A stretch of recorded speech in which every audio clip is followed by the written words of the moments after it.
Good morning, good evening, good afternoon, or whether time watching this, no Streamlabs. I will not be joining Ultra today. Anyway, we're gaming. Video games are being played, and I heard something the other day that shook me to my core deeply. It said, and I quote. Yeah, we'll run this. So Ludwig. Let me give context. Ludwig, I saw a short where Ludwig's on call with renowned scientist Hank Green. And the question is whether or not...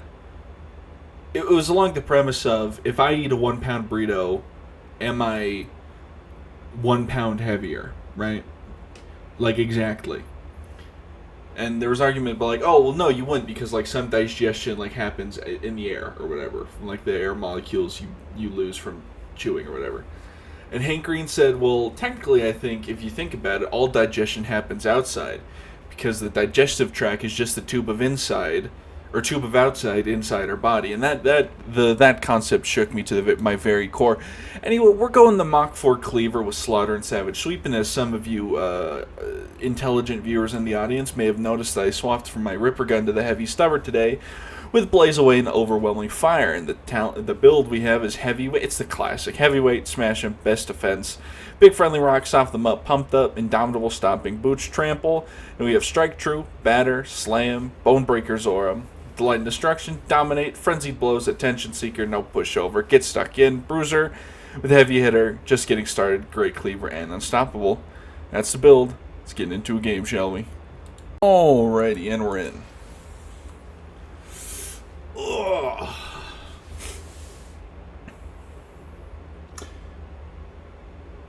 Nope, I lost it. I had a thing and I lost it. I had an initial thing, but I do have a secondary thing. I've been rewatching Justice League Unlimited today, or I started rewatching it today because I wanted something on while I was drawing, and I was like, you know what? I haven't watched that in a hot minute. Let me get back in it, quite frankly. And goddamn, I forgot how horny these damn animators were for these women, especially Black Canary. Woo-wee. And hey, they just like me for real, for real. Wonder Woman, Black Canary, Power Girl, Cheetah.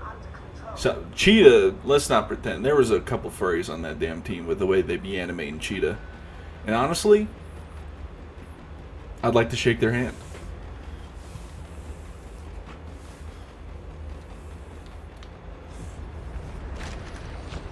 It's based. What can I say? Also, the Question is a big character, at least in the first season. He's kind of the integral character of the first season of Justice League Unlimited, because of the whole Lex Luthor becoming president and Superman killing him plot. That the Question kind of loses his mind over. I didn't know much about the Question, so I was like, oh, you know what? I'm gonna look him up, because he was always a cool character to me, but I didn't know if he was the Justice League Unlimited original, or if he existed before, if he was small time, big time. He does have a comic run and does appear in a few comics, but he appeared in a comic run in the 80s. He is from Hub City, and Hub City apparently has a worse crime rate than Gotham, which is crazy. I thought Batman was in the damn trenches, but fucking the Question's in no man's land under enemy fire. Also, apparently, early on in the Question's career, he kind of got his ass whooped, and Batman literally visited him in the hospital and said, hey, if I catch you out on the streets again, I'll put you in the hospital myself until you get some proper training. Do that, and then you can do this whole crime fighting thing. I was like, okay, Batman. So yeah, they should do more with the Question. He's cool.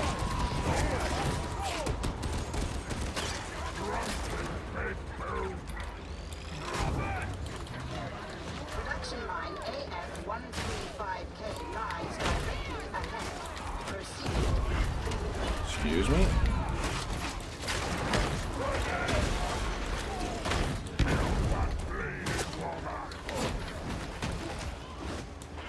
I missed my rock.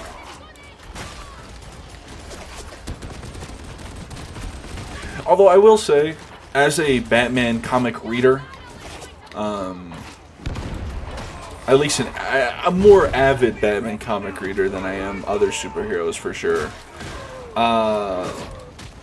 My one thing I don't like about Justice League Unlimited, I was never a big fan of like Wonder Woman and Batman being together.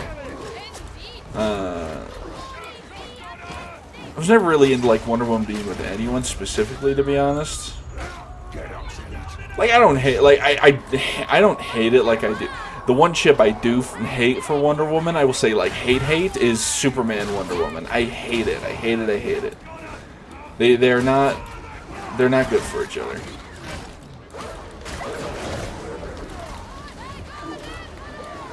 Like, I get why some people storylines do it, because Superman, oh, you know, he's like immortal or whatever. He's going to live a lot longer than Lois, so he needs someone who will live like almost as long as him or whatever. I get it. But it just never felt right to me. It kind of just felt like 9 times out of 10 they were just reducing Wonder Woman to Superman's yes woman, and pretty much since the main portrayer of this Superman x Wonder Woman nonsense is Injustice, which turns Wonder Woman into Superman's yes man, or yes woman. It's not the vibe. I much prefer Selina Kyle and Bruce Wayne hooking up, because I think it's one of those things where it's like 2 birds of a feather, or 2 bats of a wing, if one might say. Where I think like they're a lot better for each other than, because they know. Like, Selina Kyle knows what it's like to be, like, in Batman's position. Like, she probably knows... Like, the only person who probably knows better than, like, her, like, Batman's position is, like, probably Alfred and Dick Grayson. Like, there's, like, Bruce and Selina's dynamic is very... very good. I'm a big fan of it, and it's a nice kind of like contrast to, like, obviously there's always going to be a little bit of a fun like contrast between Bats and Soups, and the fun one is like Superman is dating his coworker, or like Clark Kent's dating his coworker Lois Lane, and Batman's dating his coworker Catwoman. It's kind of funny if you think about it. In Batman 2016, a comic book that I think did flounder a bit, there was a Valentine's Day special, I think it was Valentine's Day, where it was a small arc, a mini arc if you will, where Superman, or Clark Kent, Lois Lane, Bruce Wayne and Selina Kyle go on a double date. And it's very fun to watch. I highly recommend it. There's like a wonderful like duo monologue of where Batman's talking about Superman and Superman's talking about Batman. I highly recommend you go read it. It's super cute. And there's a really funny interaction between Catwoman and Selina at the end of these monologues. And also you get to see Batman hit a home run on Superman because they played baseball. Which is, of course he does, because he's Batman. I gotta read the Justice League Avengers comic. I know that there's like one where they fight, but I think there's like one where they like... Or maybe it's the same one. But I gotta read it, because apparently it's like kind of comical, because Superman will be like, wow, these civilians suck ass, man. Why are they such assholes? Because obviously, like, there's just a lot of like random...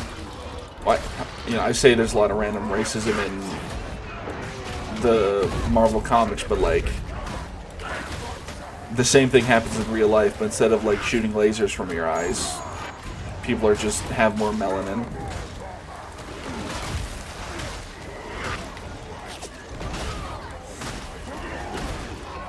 I mean, I think that obviously the main issue is like, I mean, actually, like, you could see it as a writing flaw, but honestly you could see it as a writing perk, because like racism's never logical, right? Like, so that's sort of like bigotry and hatred. So like the people love Spider-Man but hate the X-Men, you know?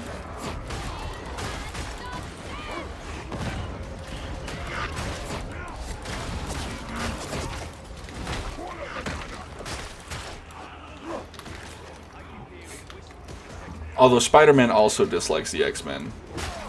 Sort of like generally, especially Wolverine. But because the X-Men kind of...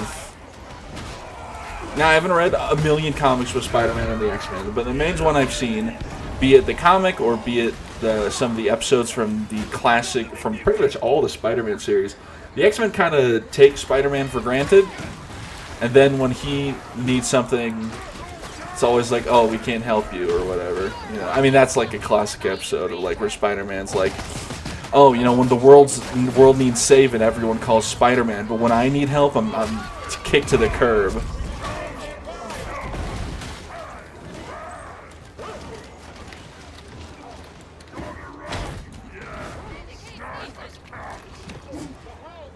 Ouch.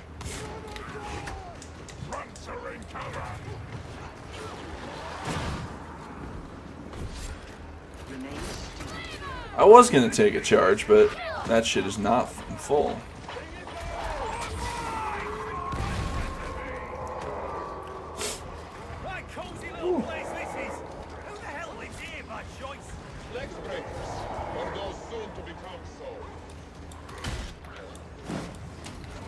That voice with that... Oh my god, I forgot the word. Implant. Oh my goodness. I wanted to say augment. Playing League of Legends Arena. Sounds so weird. It sounds like... It's like with that arbitrator voice and that voice implant, it sounds like one of the it sounds like the Psyker, like the male, like the Lex simp a little bit. It could be the same voice actor, I guess, but with that voice editing, it definitely... It sounds like the Psyker rather than the Arbitrator, you know? Oh shit, like a bomb or something. Oh, my ability's not up.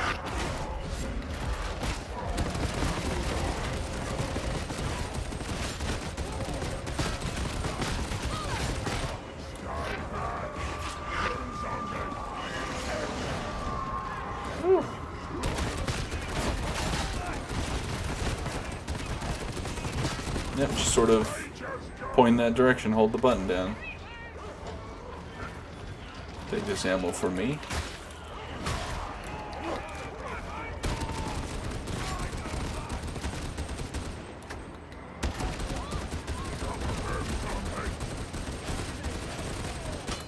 Okay, whatever. That guy's like 1 HP.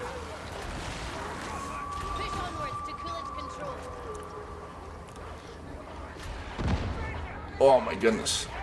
Ow. I leaned back and I popped my back and it kind of hurt. Ooh, ammo crate.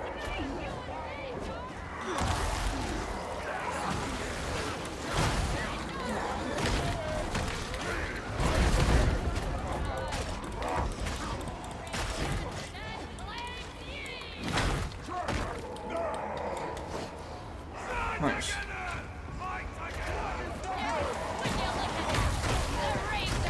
Well, that didn't hit the mutant.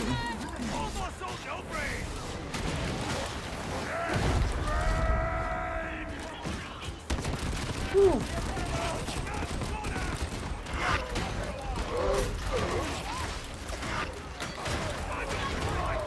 Oh yeah, there's a little bit of an earthquake at my place today. There's an earthquake 22 miles away from me. It was only like a 4 point something or other. So it was just some light shaking, but it is the first like official earthquake I feel like I felt in a long time. At least that was like not like 100 miles to me. I did feel one that was like a 7.0 that was like 100 and some miles away from me. There's also a in California there was a tsunami warning. Nothing came of it, but there was a warning. It's kind of crazy. I mean, I guess it makes sense. We're a coastal state with a frequent amount of earthquakes, you know, just... say it.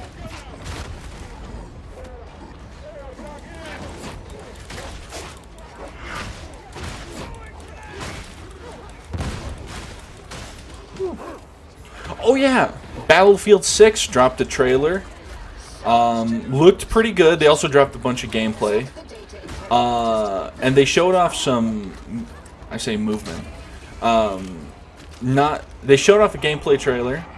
It looks exactly like Battlefield 3/4, which is a good thing, right? That's a good thing. Not a single tactical sprint in sight.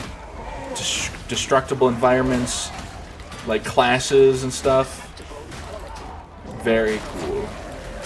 The trailer had Limp Bizkit as the song, and I was like, damn, what fucking year are we in? You know what? If any game's gonna have Limp Bizkit in the trailer, it's gonna be Battlefield, right? And the game, 30 gigabytes. Believe it or not. That's what they released for the minimum specs. Now, they may change it when the final release, but I highly doubt it'll change to the size of Call of Duty. And I hope that if they said if they're, when talking about skins, they said, yeah, we're a military sim. Because, like, obviously, Battlefield's completely unrealistic, but the aesthetics has always been, like, military sim stuff, right? Call of Duty was that for a while, but Call of Duty was always, like, a little on the goofier side with stuff like weed skins for your gun and stuff. But obviously Call of Duty's completely, like, lost the plot and just wants to be Fortnite with, like, their Beavis and Butthead and shit skins. Like, let me reiterate, I should say. I don't mind skins in video games. I don't really care, right? However, if you're going to put Beavis, or like, if you're gonna put like Fortnite can get away with doing cartoon characters and stuff in its game with like different, like they're more anime styles, because Fortnite's aesthetics lean into that sort of like extra, you know, it's a cartoon aesthetic obviously, so it can fit with like anime characters and stuff. Although I think their like anime style skins are pretty ugly, like the Dragon Ball ones, the Naruto ones, right? Those ones are pretty rough. Any of like their toon ones are pretty bad. Like, if you're going to put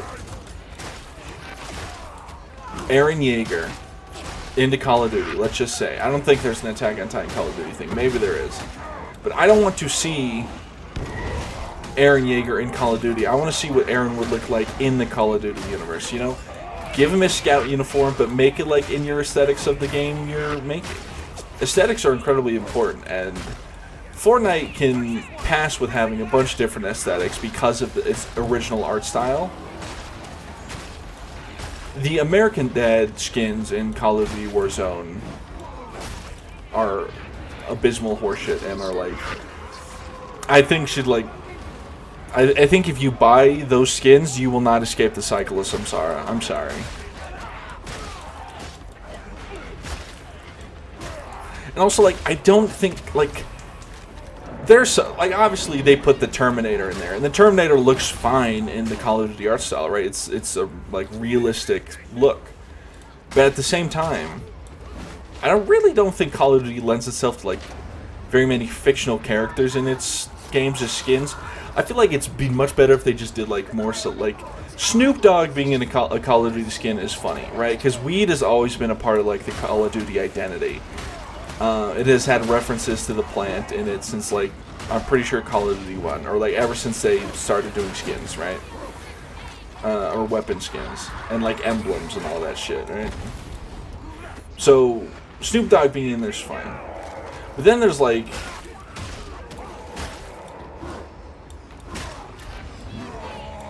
I don't know, it just feels weird. And also, don't get me started on that Warhammer collab Call of Duty had. That shit was abysmal. Oh my god. Like, the guardsman looked fine, and the sister looked okay. But holy shit did the Space Marines look awful. It was a clipping nightmare.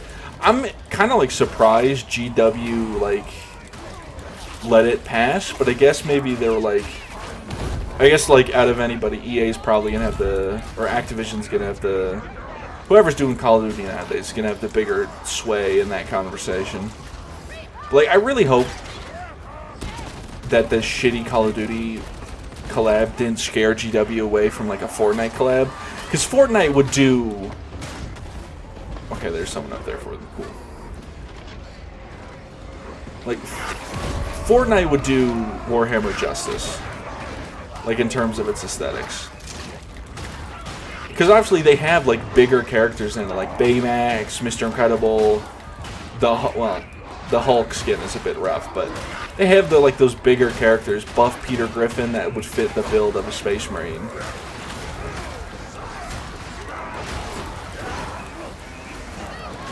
Although I don't know what the contract would that be for GW to like put. Like, what would EA ask of GW to put, like, what kind of contract would that be?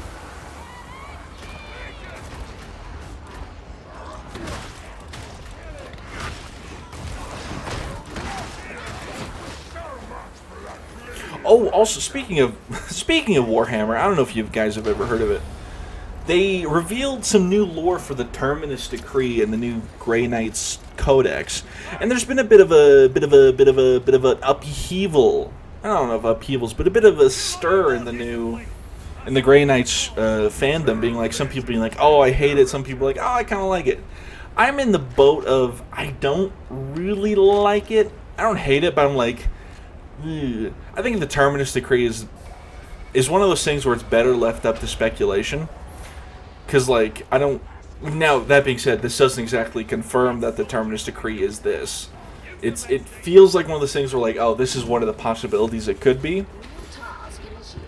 So basically, like, the new Terminus Decree stuff is basically like, yeah, if the Emperor ever gets revived in any way, it is the Grey Knight's duty to put his ass back in the fucking... in the potty chair. Because like they like to force him to light the Astronomicon and keep the webway gate closed in the throne room. That's like, now is that definitively now the new lore of the Terminus Decree? I hope not. I view it as more like this is one of the possibilities, right?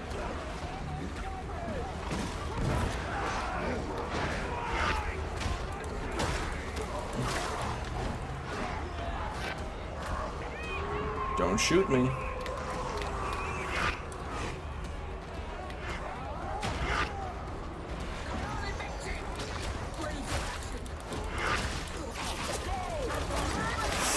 Fuck you.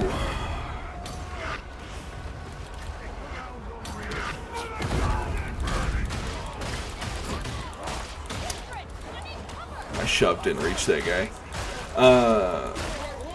So yeah, like I like Terminus Decree is one of those things where like GW's done some little like things with this where like they trying to explain too much, and it's just like stop it. Like and I just hope that they don't try to expand on the Terminus Decree to make it like a thing. Because, like, some people are worried. I doubt this will happen. Some people are like, oh, they're going to bring Big E back, and then the Grey Knights are going to kill him. And it's like, no, don't do that. Like, I highly doubt that'll happen, but if there's even a slight chance that could ever happen, I'd be sad.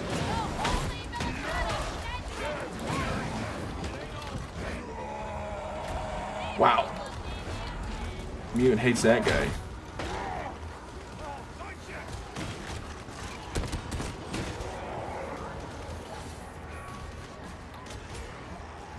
There's also some like a released or leaked plan thing. I think I don't know how true how real this was, but it looked like there was some Night Lord stuff coming in the next soon. So that's exciting.